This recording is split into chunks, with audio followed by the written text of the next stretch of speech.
Oliver has served for a little over a year, about a year and 3 months as our transitional consultant here at Tarleton, and it's been just an exceptional leader for me as a president, and also our vice president for athletics, Lon Reisman.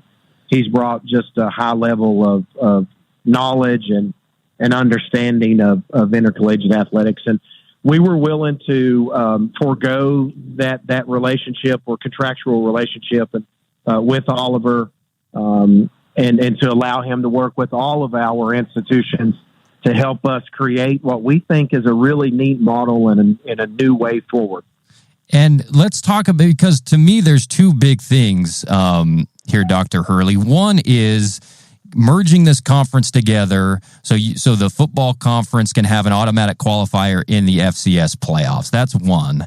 And then the Correct. Second is the vision of eventually going to the FBS. So I guess my question is, what is Oliver Luck and Jarl's focus to get those two things done, and what's the timeline looking at for both of those?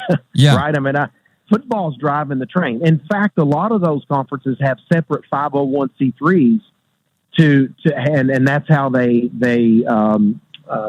distribute the money, media contracts, etc. So it's really not anything new what we're trying to accomplish. And then we have a goal by the year, let's call it July 1 of 2025. We're hoping that everyone's in a position where at that point we can transition the conference to the FBS level and start playing, FBS football. Now, we know that takes a couple different steps in the process with the NCAA. And then, of course, the CFP and that's the group that controls football distributions, et cetera. That's another hurdle that we have to overcome, but we're pretty positive with Oliver's leadership and the commitment of the presidents that we can overcome those. And so is Oliver's role to work, like you said, he's been helping Tarleton individually, been your consultant for the past year or so, and now he's the consultant for the whole conference. Will he be working with, I guess, specific institutions to work on the things that they need to get done, whether more money or building the stadium to have the capacity that they need? Is that kind of his role, just going from school to school to get them up to where they can match the the FBS qualifications?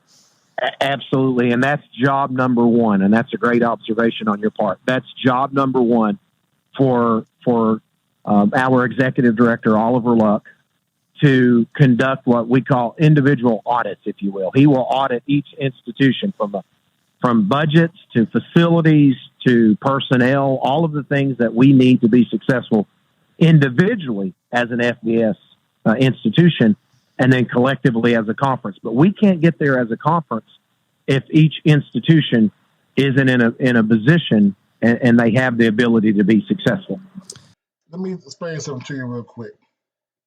What the ASUN and the WAC are doing is they are, like I said, combining conferences.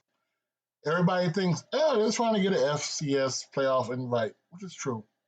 But also, they're moving up to the FBS and football only. A lot of people don't understand what that means. Well, here's what it takes. You have a person like Oliver Luck, who is basically acting as an auditor.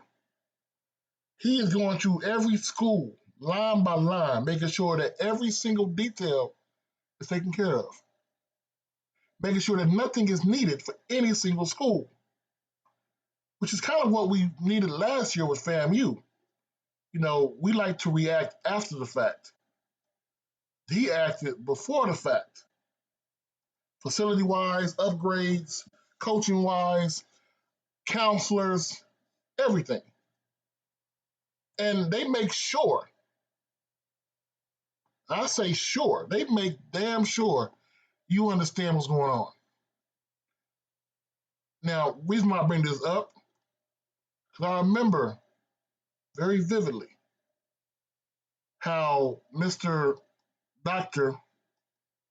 Mcclelland normally said, and loudly stated, the goal is to move the SWAC to FBS in 10 years.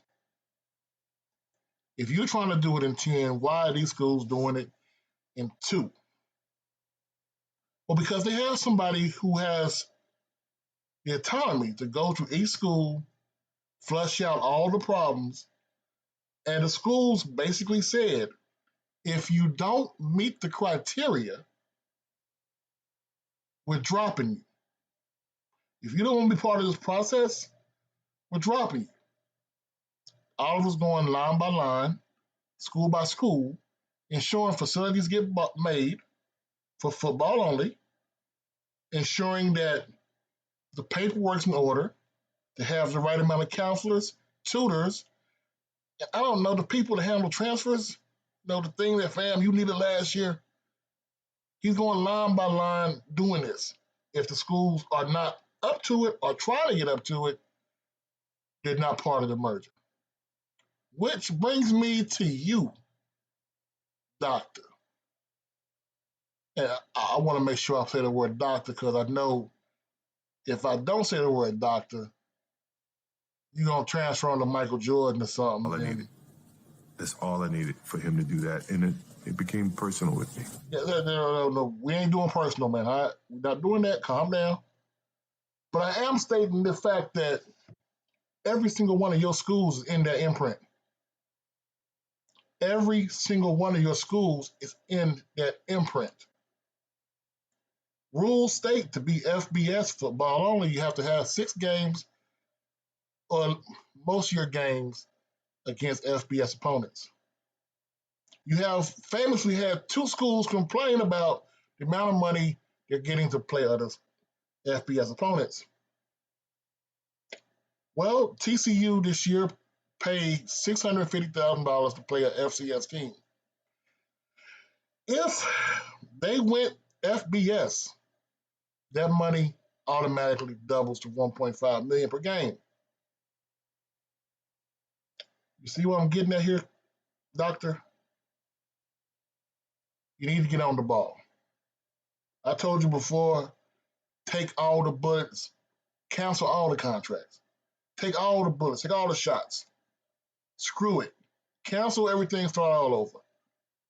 But with this right here, you blatantly said within 10 years. And I remember that vividly. But now I'm hearing from another conference, they're trying to do it in 2. And we know UT Rio Grande Valley, I've done a video on it, doesn't even have a football team right now. But they're going to have one by July 1st, 2025, stadium included. So what's it going to take, doctor? What's it going to take for you to get the SWAC on board with this? Because I'm telling you very carefully, I know you probably personally won't watch the video because y'all banned me from all Twitter stuff with the SWAC, but you will have somebody listening because I'll snitch your name on here. And I'm telling you right now, from everything I know, everything I've heard and talked about, not all of your schools are willing to remain FCS. Some of your schools really want to be FBS. And I want you to understand this real quick and real carefully. Every one of your schools is in the imprint of the ASUN-WAC merger. So there is no one, well, there's probably 2 schools that ain't going to do it, but there is no school that is safe. No one you can say, well, they're not going to do. The amount of money that's given from the playoff committee to all FBS football conferences will be about $2.5 to $3 million a team. How much money did Alabama A&M take to get the ass whooping in UAB? I'm just asking you a question, doctor.